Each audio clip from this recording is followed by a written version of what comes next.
عوام الناس کو یہ کہتے ہوئے سنا گیا ہے کہ اہل سنت و جماعت، بریلوی مکتبہ فکر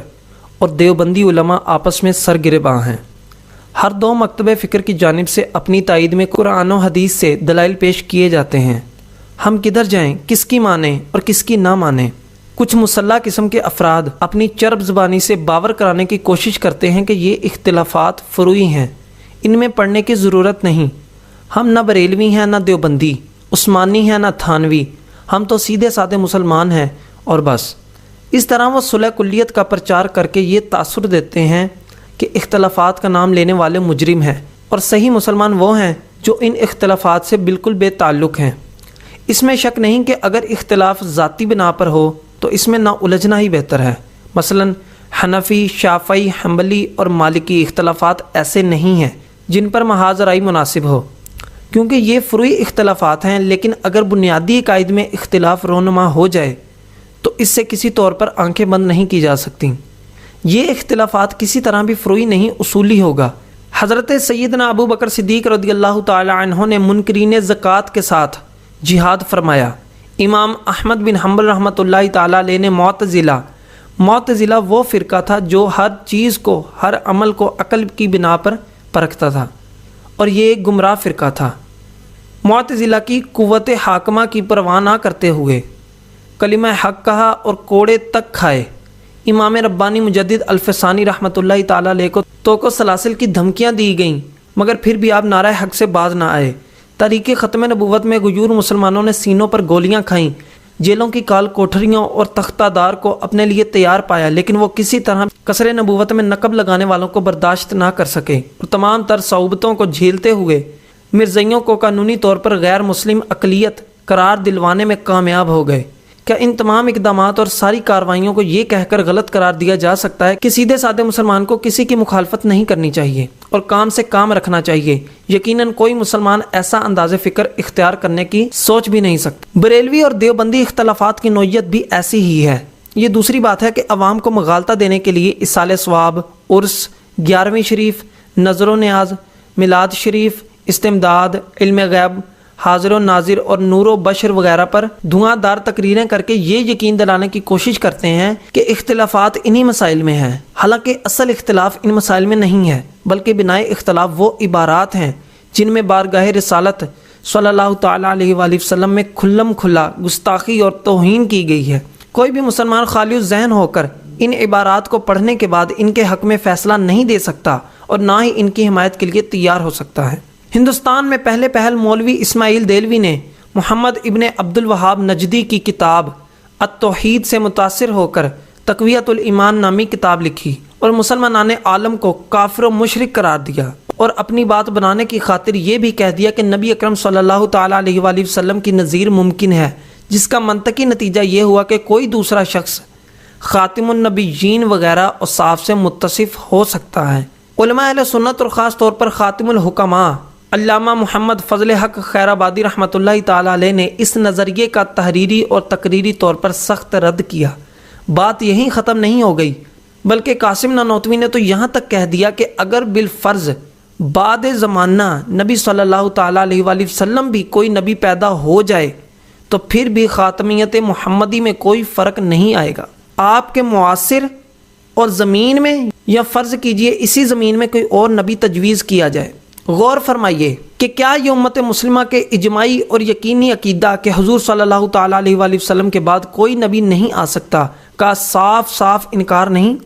واضح طور پر خاتم النبیین کا ایسا معنی تجویز کیا گیا جس سے مراد غلام احمد قادیانی کے دعوی نبوت کا راستہ ہموار ہو گیا۔ مرزا قادیانی کی تردید و تکفیر کے ساتھ اس عبارت کی تائید و حمایت وہی شخص کر سکتا ہے جو دوپہر کے وقت ظہور آفتاب کے انکار کی جرت کر سکتا ہو۔ آج جب مرزائی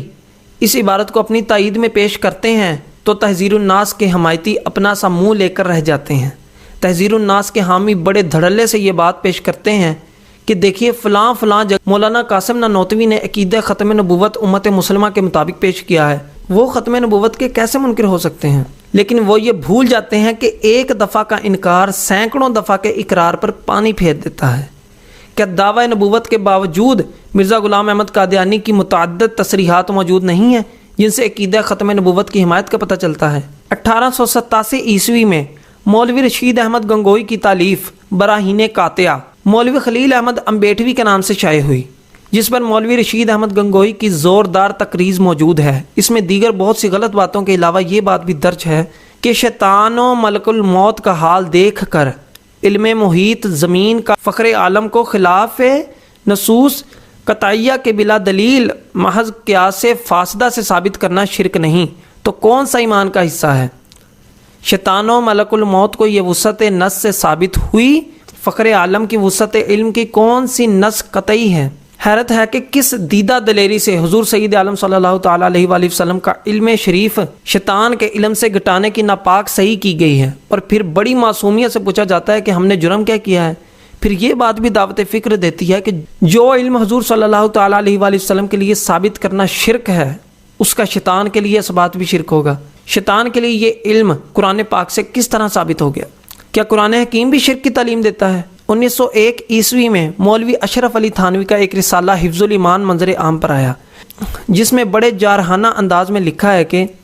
آپ صلی اللہ تعالیٰ علیہ وآلہ وسلم کی ذات مقدسہ پر علم غیب کا حکم کیا جانا